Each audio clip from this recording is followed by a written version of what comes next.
Comment எல்லாம் படிக்கும் போது ரொம்ப கஷ்டமா இருக்கு சார். எல்லாம் திட்டிகிட்டே இருக்கானுங்க சார். நான் யாருன்னே தெரியல. ஏன் சார் என்னைய போய் திட்டுறா? என்னைய திட்டினா பரவாயில்ல சார், எங்க பாட்டியெல்லாம் திட்டுறானுங்க சார் அப்படின்னு அவர் ஒரே வார்த்தை தான் சொன்னார். நான் இத்தனை வருஷம் இந்த துறையில நான் பயணிச்சுக்கிட்டு இருக்கேன். ஒரு நாள் கூட சமூக ஊடகத்தினுடைய கமெண்ட் நான் ஒன்ன கூட நான் படிச்சதே கிடையாது. அதுக்கு என்ன காரணம்னா, யார் எழுதுறாங்க அந்த கமெண்ட் எழுதுறாங்களோ அவங்களுடைய வாழ்க்கை முறையை பத்தி தான் அவங்க எழுதுவாங்க. அவங்க எப்படி வாழ்றாங்களோ அந்த மாதிரி தான் அவங்களுக்கு வார்த்தை வெளியில வரும். நீ நல்லா வாழ்ந்தினா நல்ல வார்த்தையா வரும், நீ கெட்டா வாழ்ந்தினா நீ கெட்ட வார்த்தையா தான் வரும். அதனால என்னைக்குமே உங்களுடைய கமெண்ட்டை நீங்க படிக்கவே படிக்காதீங்க. நீங்க அடுத்தவங்களுக்கு நல்ல வார்த்தை எழுதுற அளவுக்கு உங்க வாழ்க்கையை உயர்த்திக்கிட்டு போங்கன்னு அன்னைக்கு அவர் சொன்னார். அதுல இருந்து நான் கமெண்ட்டை பார்க்கறதே கிடையாது. இந்த கலர் டாமினேஷன்ங்கிறது எல்லா இடத்துலயும் இருக்கும் மேடம். நான் பெண்கள் ஆண்கள் ரெண்டு பேருக்குமே சொல்றேன், ரெண்டு பேருக்குமே இருக்கும். அதெல்லாம் தூக்கி வெளியில எரிஞ்சிட்டு போயிட்டே இருக்கணும். நான் எதை பத்தியும் கவலைப்படுறதே கிடையாது சார் இப்பெல்லாம். அதனாலதான் நானே சொல்லிக்கிறது, நயன்தாரான்னு எவனும் சொல்ல மாட்டேன்ட்டாங்க.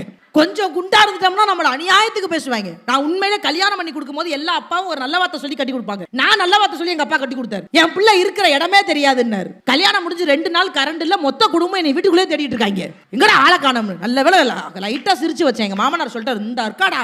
நம்ம அதை பத்தி கவலையே படுறது இல்லை.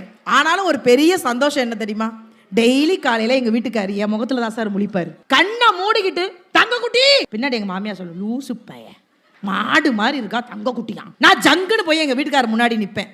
கண்ணை திறந்து பார்த்து ஈன்னு இழிச்சுட்டு திரும்ப தூங்கிடுவாரு. நான் கேட்டேன், முழிக்கிறதே எந்திரிச்சு வேலைக்கு போறதுக்கு தான், எதுக்கு திரும்ப திரும்ப தூங்குறீங்க? என்ன இல்ல முழிச்சு பார்ப்பேன், இன்னும் இருட்டா இருக்கு, விடியலன்னு படுத்து தூங்கிடுவேன்னாரு. அவர் 10 வருஷமா என்னை விடியாமுஞ்சியாவே பயன்படுத்தி இருக்காரு. ஆனா வாழ்க்கையில நான் கத்துக்கிட்ட ஒரே ஒரு விஷயம் சார், யாருக்காகவும் நம்ம வாழக்கூடாது. அடுத்தவர்களுக்கு பிடிக்குங்கிறதுக்காக நம்ம வாழக்கூடாது. நம்ம ஒரு ட்ரெஸ் பண்ணிட்டு மற்றவங்க அந்த ட்ரெஸ் நல்லா இருக்கும், நல்லா இருக்கு அப்படின்னு சொல்லணும்னு நினைச்சாலே நம்ம சுயமரியாதை தோத்து போச்சுன்னு தாங்க அர்த்தம்.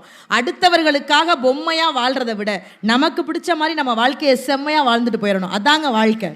அந்த வாழ்க்கையை எல்லாருமே வாழணும். ஆம்பளை பொம்பளை எல்லாரும் தான். இந்த குண்டா இருக்கும் நீ வந்த உடனே எங்க அருணா மேடம் அவங்க ஃப்ரெண்டு தான் கேட்டாங்க, மேடம் வெயிட் லாஸ் எப்படி பண்ணீங்க?